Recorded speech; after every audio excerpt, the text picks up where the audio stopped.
আমি সেই মেয়ে, বাসে ট্রেনে ট্রামে রাস্তায় যাকে আপনি রোজ দেখেন, যার শাড়ি, কপালের টিপ, কানের দুল আর পায়ের গোড়ালি আপনি রোজ দেখেন, আর আরো অনেক কিছু দেখতে পাবার স্বপ্ন দেখেন।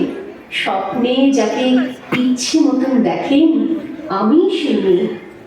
বিহারের প্রত্যন্ত গ্রামে দিনের আলোয় যার ছায়া মারানো আপনার ধর্মে নিষিদ্ধ, আর রাতের গভীরে যাকে বস্তি থেকে তুলে আনতে পাইক বরকন্দাজ পাঠান আপনি, আর সুসজ্জিত বিছানায় যার জন্য অপেক্ষায় অধীর হয় আপনার রাজকীয় লাম্পট্য, আমি সেই মেয়ে।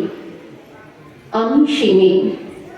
আসামের চা বাগানের ঝুপড়ি কামিন বস্তি থেকে যাকে আপনি নিয়ে যেতে চান সাহেবী বাংলোয় মধ্যরাতে, ফায়ার প্লেসের ঝলসে ওঠা আলোয় মোদির চোখে দেখতে চান যার অনাবৃত শরীর, আমি সেই মেয়ে।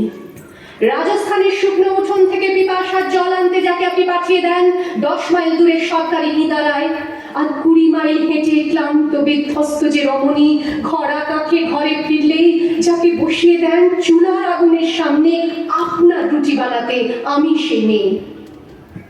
আমি সেই মেয়ে যাকে নিয়ে আপনি মগ্ন হতে চান গঙ্গার ধারে কিংবা ভিক্টোরিয়ার সবুজে কিংবা সিনেমা হলের নীল অন্ধকারে, যার চোখে আপনি এঁকে দিতে চান ছোট স্বপ্নের কাজল, আর ফুরিয়ে যাওয়া সিগারেটের প্যাকেটের মতো যাকে পথের দুপাশে ছুঁড়ে ফেলে আপনার ফুল সাজানো গাড়ি শুভ বিবাহ সুসম্পন্ন করতে ছুটে যায় শহরের পথে। কোণে দেখা আলোর গধূলিতে একা দাঁড়িয়ে থাকা, আমি সেই মেয়ে। আমি সেই মেয়ে, এমনকি দেবতাও যাকে ক্ষমা করেন না। অহংকার আর শক্তির দম্ভে যার গর্ভে রেখে যান কুমারীর অপমান, আর চোখের জলে কুন্তি হয়ে নদীর জলে ভাসিয়ে দিতে হয় কর্ণকে, আত্মঝুঁকে। আমি সেই মেয়ে।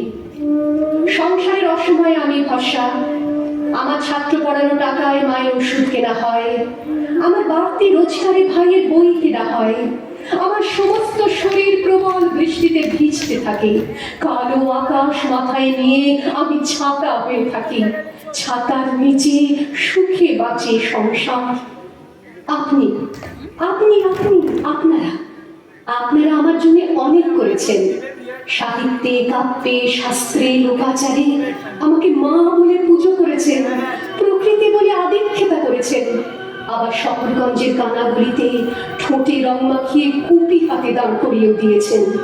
হ্যাঁ, আমি সেই একদিন, হয়তো একদিন, হয়তো অন্য কোনো একদিন আমার সমস্ত মিথ্যে পোশাক ছুঁড়ে ফেলে দিয়ে আমি হয়ে উঠবো সেই অসামান্য। খোলা চুল, মেঘের মতো থাকবে আমার খোলা পিঠ, দু চোখে জ্বলবে ভীষণ আগুন, কপাল ঠিকতে বেরোবে ভয়ঙ্কর তেজ রশ্মি, হাতে ঝলসে উঠবে সেই খড়গ, দু পায়ের নুপুরে বেজে উঠবে রণতুন্দুভি, নৃশংস অট্টহাসিতে ভরে উঠবে আকাশ, দেবতারাও আতঙ্কে স্তব্ধ হয়ে বলতে থাকবে ওয়ামে পত্র ভাং ঘোরাং মুক্তকে সিং চতুর্ভুজাং কামিকাং দক্ষিণাং মুন্ডমালা বিভূষিতাং। বিভৎসতা অনলের মতো আমি এগোতে থাকবো, আর আমার এগিয়ে যাওয়ার পথের দুপাশে মুন্ডহীন অসংখ্য দেহ ছটফট করতে থাকবে। সভ্যতার দেহ, প্রগতির দেহ, উন্নতির দেহ, সমাজের দেহ। হয়তো আমি সেই মেয়ে, হয়তো বা